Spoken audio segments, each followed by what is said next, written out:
O Batman é um verdadeiro ícone dentro da DC e um dos personagens mais inteligentes, estratégicos e centrados de todos os quadrinhos. Mas isso não o deixa imune a cometer erros, e o Batman já errou muito em todos os seus anos de publicações, onde alguns erros quase destruíram a Terra. E são erros desse tipo e alguns outros mais particulares que veremos no vídeo de hoje.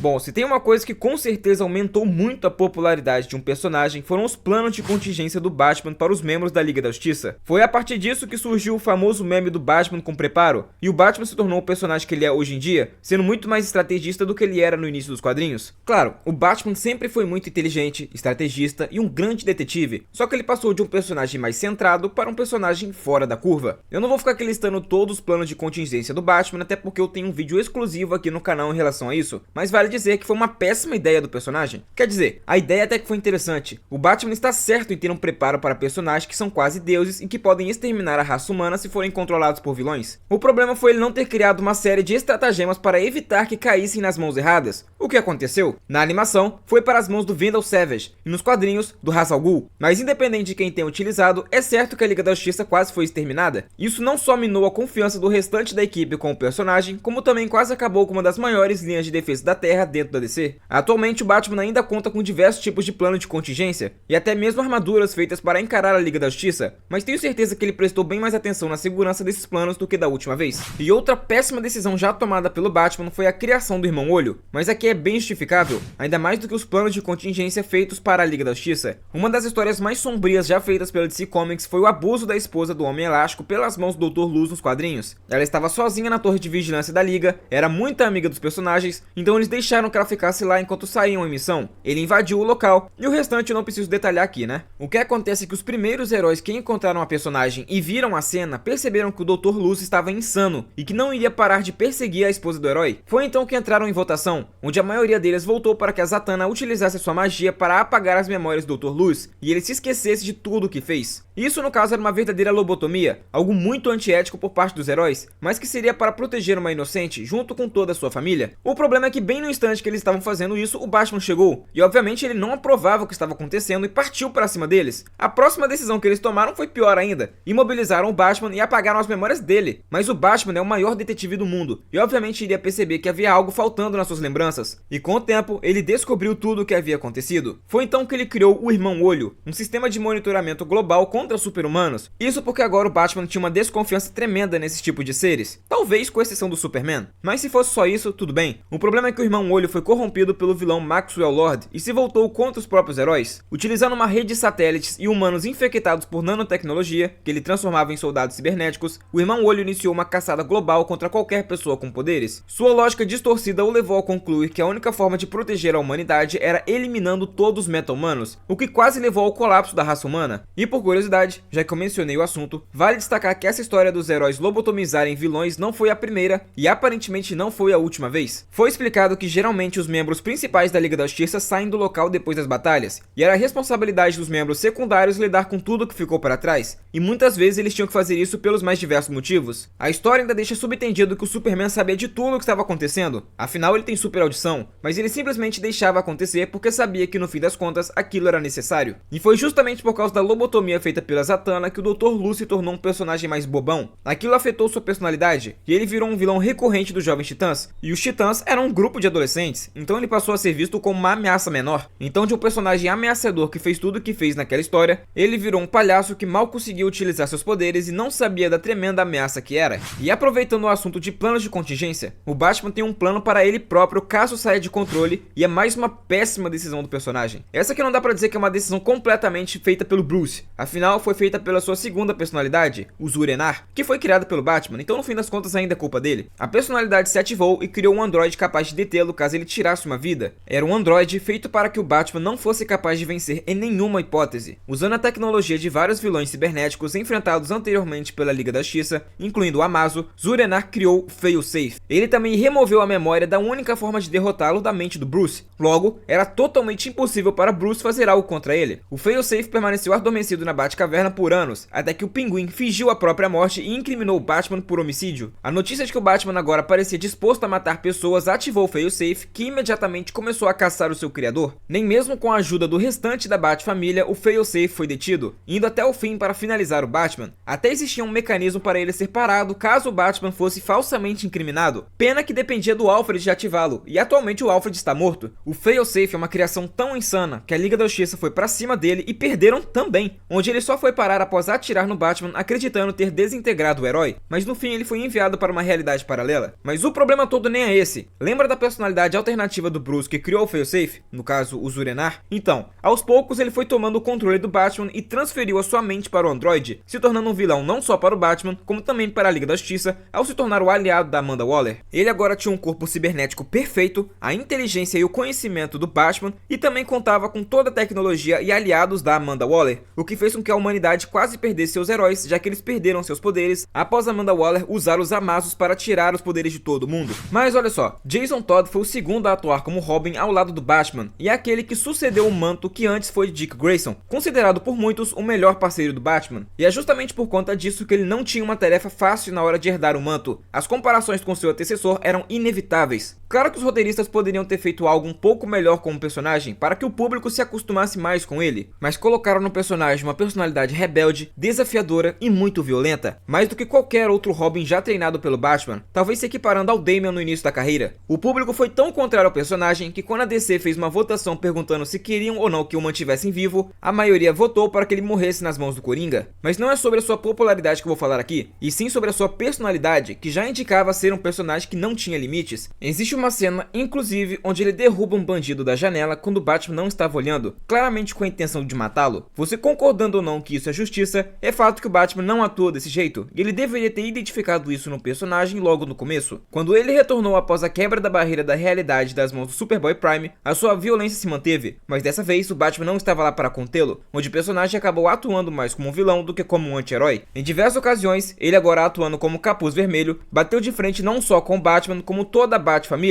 mostrando que ele é um ponto fora da curva dentre aqueles que o Batman adotou, apesar do Batman amá-lo como filho, como faz com qualquer outro dos seus pupilos. Mas como se já não bastasse já ter errado ao criar o Jason como um Robin, o Batman conseguiu errar por uma segunda vez, e dessa vez bem mais recentemente. Nas HQs atuais solo do Batman, o personagem entrou em guerra contra a Bat-família a partir do momento que ele começou a perder o controle sobre a luta contra o crime. O Batman estava lutando com muito mais violência do que o normal, e muitos dos seus pupilos e antigos pupilos acreditavam que ele estava com transtorno de personalidade por causa do Zur-En-Arrh. Sendo assim, grande parte daqueles que já foram seus Robins e aqueles que ainda estão sob seu manto se uniram para atacá-lo. Inclusive vale destacar que o Batman demonstrou que consegue lutar contra vários dos seus parceiros ao mesmo tempo, e deu bastante trabalho antes de ser derrotado, afinal ele não é invencível, né? De qualquer forma, o que se destaca foi a forma como ele lidou com o Capuz Vermelho, onde injetou nele a toxina do espantalho modificada. A toxina do espantalho que é conhecida por causar um medo sobrenatural naqueles que a ingerem. Nesse caso, era algo mais específico para o Jason. Toda vez que ele entrasse numa situação de luta ou que dependesse de muita adrenalina, seu coração iria começar a bombear forte e ele teria um ataque de pânico. Isso o Batman estava fazendo para evitar que o Jason voltasse a atuar como um vigilante, já que ele não concordava com a forma como ele fazia isso. Foi um erro tão grande por parte do Batman que no final da saga, ele admitiu que errou com o Jason juntamente com todos os seus pupilos nos quais ele lutou. E para não ficar com a lista toda só com o Jason, vou colocar esse item aqui como uma curiosidade nessa parte que eu estou falando. Já foi dito uma vez que o cabelo do Jason não é preto, é naturalmente ruivo, só que o Batman obrigava ele a pintar o cabelo de preto para ficar mais parecido com Dick Grayson, já que sentia falta do seu antigo pupilo. Isso é bem babaca da parte do Batman, só que eu não acho que a DC continuou considerando isso, já que foi contado uma única vez. Mas enfim, ainda falando sobre venenos, a melhor versão alternativa do Batman com certeza é o Batman que ri.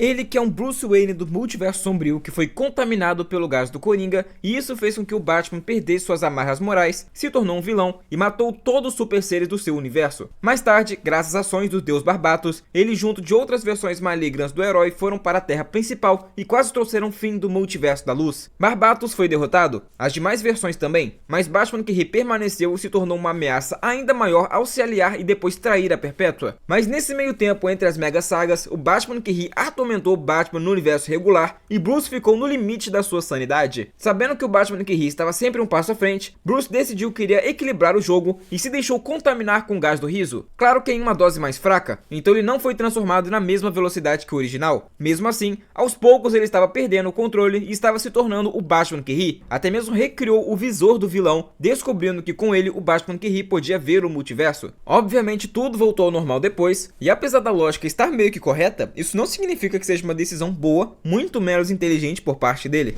E olha só, um relacionamento que surpreendentemente foi muito bom dentro dos quadrinhos foi o do Batman com a Mulher Gato. E eu digo surpreendentemente porque, geralmente colocar um herói para ter um relacionamento com uma vilã não costuma dar muito certo, mas pelo jeito colocaram o Batman nas mãos de um roteirista decente. Os personagens se aproximaram e passaram um bom tempo juntos dentro dos quadrinhos, ao ponto de que Bruce pediu Selina Kyle em casamento. Infelizmente, a personagem acabou negando e isso deixou o Batman extremamente transtornado. Afinal, foi a primeira vez que Bruce se permitiu sentir algo por alguém. Isso se transformou em um ódio tão grande que ao encontrar o Senhor Frio, ele o perseguiu, causando um medo extremo no personagem e fez com que ele admitisse ter cometido um crime que não foi ele quem fez. O Batman estava tão transtornado que causou um terror psicológico tão grande em um dos maiores vilões de Gotham que ele não teve outra opção a não ser se render e admitir ter feito algo que ele nem sabia o que estava acontecendo. Não chega a ser a pior coisa que o Batman fez aqui nessa lista, mas com certeza foi algo muito babaca da parte dele, e chega até a ser um pouco engraçado se pensar. Claro, eu tenho certeza que o Senhor Frio não achou graça nenhuma, e tudo isso nasceu de uma situação que não tinha nada a ver com ele, mas entra aqui pra lista de hoje. Agora, uma situação que não dá pra passar nenhum tipo de pano pro Batman foi a morte da Stephanie Brown, ela que foi a namorada do Tim Drake dentro dos quadrinhos, sendo o Tim o terceiro Batman, após a morte do Jason. Depois que Tim Drake decidiu que precisava de um tempo longe do Batman e de ser o Robin, Bruce decidiu acolher Stephanie como a sua nova Robin. E aqui vale a pena mencionar o quanto que os roteiristas são extremamente preguiçosos com o coitado do Tim. Ele deixou de ser o Robin para se tornar o Robin Vermelho. É uma falta de criatividade que dá até raiva, mas ele não é o foco aqui, mas sim a Stephanie. Ele ter acolhido, treinado e mandado Stephanie para as ruas desencadeou uma série de eventos que culminou na sua morte para o Máscara Negra. Mais tarde foi revelado que na verdade ela havia forjado a própria morte, mas Bruce não se deu ao trabalho de dizer para o Tim Drake que ele suspeitava disso desde o início. É uma abordagem bem estranha o que fizeram aqui com Batman, afinal a morte de um ente querido é o que rege sua vida. Mas fazer o que, né? É mais estranho ainda quando paramos para lembrar que na morte do pai do Tim Drake, pelas mãos do Capitão Boomerang, o Bruce não só acolheu o personagem como o acalmou, porque sabia da dor de perder um ente querido. Então essa decisão dos roteiristas aqui não fazia o menor sentido para o Batman.